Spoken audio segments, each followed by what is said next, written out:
Bonjour à tous, petite vidéo sur le lâcher prise.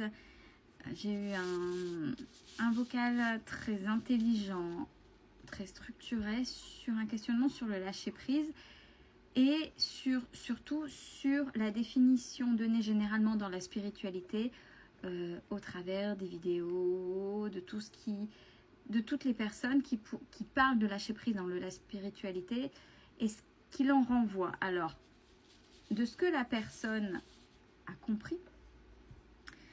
Et bon, j'ai le vocal, j'ai pris des notes, donc j'espère que je n'oublierai rien. Sinon, elle n'hésitera pas à revenir vers moi pour compléter. Et vous, n'hésitez pas s'il y a des choses aussi en commentaire, et puis on complétera. Généralement, dans le lâcher-prise, dans la spiritualité, c'est laisser les gens faire leurs propres expériences. Donc, être dans l'individualité. Dans le ton qui était donné, ce que j'ai ressenti, égoïsme, égocentrisme, bon, bien sûr, individualité. Et sa réflexion était très pertinente en disant, dans le monde animal, chez les mammifères, nous sommes des mammifères. Nous sommes le seul mammifère à agir de cette manière-là. Parce que généralement, c'est vrai que ce soit... généralement, chez les mammifères, il y a chef de meute, chef de groupe ou plus ancien. Ils se protègent les uns les autres. Il y a quand même une cohésion, même s'il y a des expériences. On a qui essaient de faire des expériences. Et les plus anciens, les plus sages d'entre eux viennent, recadrent. Mais il y a une cohésion de groupe. Et dans ce qui est dit, donc là je reviens dans l'humanité et pas dans le monde animal mammifère, puisque nous sommes des mammifères, hein, bien évidemment. Donc j'ai bien aimé le parallèle parce que en résonance, les animaux, dans ce qu'ils sont actuellement, ont une intelligence de cœur plus importante que l'humain. Mammifères aussi, hein, je parle au niveau des mammifères et même dans les autres mammifères, par rapport à ça, par rapport à ce qui est donné en règle générale. Parce que ce qui était gênant dans la spiritualité, c'est dire, l'autre, ça lui appartient, mais moi je le dis des fois dans certaines choses, ça lui appartient. Donc en fonction de son expérience, la personne, ça lui appartient, apprendra de ce qu'il ou elle a fait. Et sa réflexion était, mais si on sait que l'autre fait le mauvais choix, je le sais que cette personne va se casser la figure. Je le sais. J'ai juste à faire et à dire, quand ce sera fait, qu'il ou elle se sera cassé la figure, je le savais. C'est tout. Alors, c'est là où, attention, c'est ce qu'on appelle aussi l'ego spirituel, parce que quand on fait péter des cases, quand on rentre en spiritualité, on s'en remet d'autres avant de comprendre des choses et de se réouvrir. Parce que la nouveauté fait que des fois, on est persuadé de « oui, ça leur appartient, etc. » Non, on n'oublie pas qu'on est en incarnation, on a quand même une humanité, humain et unité dans humanité. Donc, on est censé vivre ensemble. Même si tout est justement tout est fait pour casser ce vivre ensemble, pour plus qu'il y ait de cohésion, diviser pour mieux régner. Bon, on ferme la parenthèse. Par rapport à ça, c'est l'exemple qui a été donné, c'est oui, un enfant qui apprend à marcher ou à faire du vélo va se casser la figure et puis il va apprendre et puis après ça reviendra et il marchera correctement ou il fera du vélo correctement après avoir chuté. Oui, mais ceci étant dit, il y a l'adulte responsable qui a peut-être montré comment il fallait faire attention, comment il fallait faire, tenir au départ et après, oui, ce fameux lâcher prise, c'est faire confiance à l'autre qui à un moment donné, essaiera de marcher tout seul ou faire du vélo tout seul. Alors, c'est là où il faut relativiser. C'est là où la spiritualité qui est donnée au travers des écrans et sortir de cet ego et des esprits. Quand on dit ça lui appartient, c'est son expérience.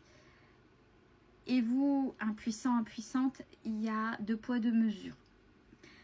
vous, en tant qu'adulte responsable, c'est-à-dire en tant que membre de la famille, parents ou collègues, ou amoureux, amoureuse, peu importe, c'est dire, oula, attention, je sais que attention, je pense que tu fais le mauvais choix parce que, voilà, ça, il faudrait peut-être que tu fasses ci, que tu fasses ça.